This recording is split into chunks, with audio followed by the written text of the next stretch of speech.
Comment réaliser un escalier droit? En plus de la caisse à outils traditionnelle, il nous faut une lunette, un perforateur, une scie circulaire, une visseuse, une règle, une aiguille vibrante, un pulvérisateur, un fer à nez de marche. Côté matériaux, on vérifie que tout est bien sur le chantier. Du contreplaqué, des bastings, des tasseaux, des coins, des armatures, du produit de cure et du béton.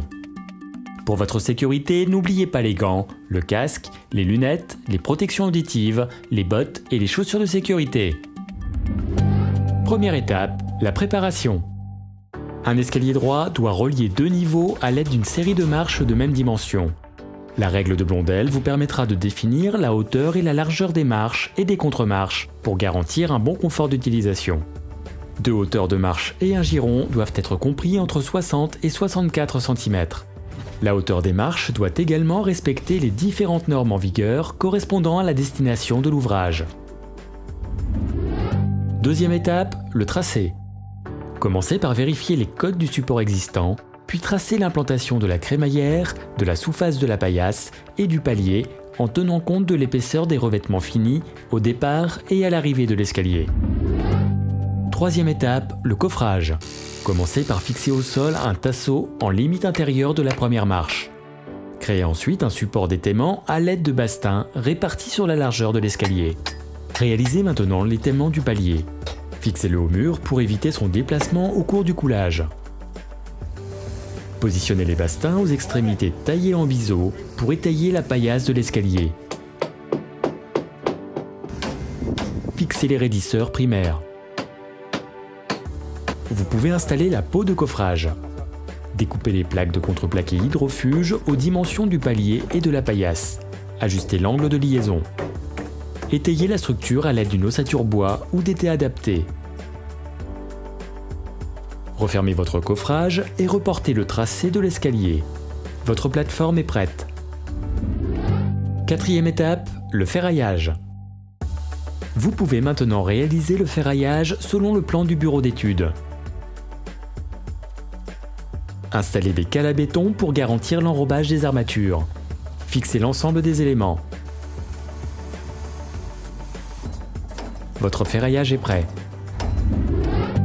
Cinquième étape, pose des contre-marches.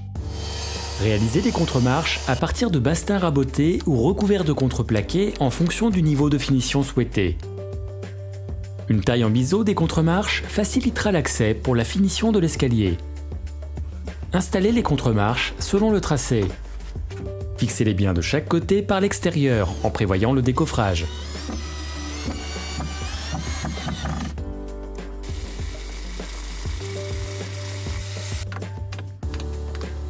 Étayez horizontalement la première marche pour reprendre la poussée du béton. Fixez un tasseau central assurant la liaison entre toutes les contre-marches pour éviter une déformation par la charge du béton pendant le coulage.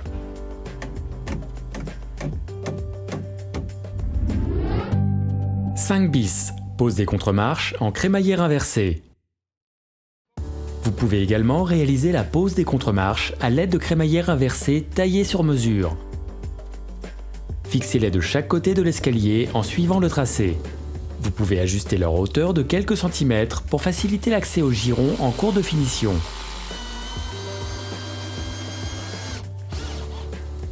Vissez directement les contre-marches aux crémaillères pour assurer leur réglage.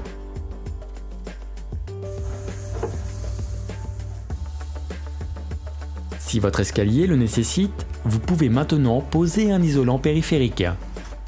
Au besoin, réalisez le ferraillage des marches. Finissez en installant un tasseau central liant l'ensemble des contre-marches.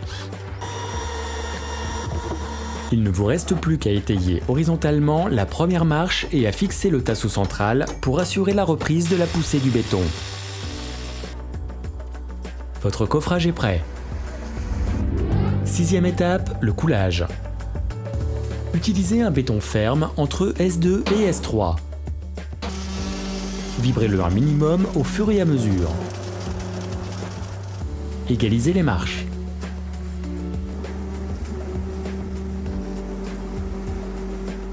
Laissez tirer le béton, puis talochez-le. Réalisez ensuite le niveau de finition prévu dans les dispositions du marché.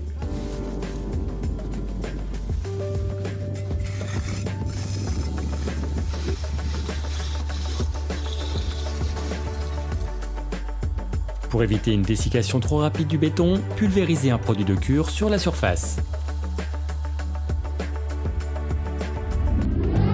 7e étape, le décoffrage des contre-marches. Dès le lendemain, décoffrez les contre-marches.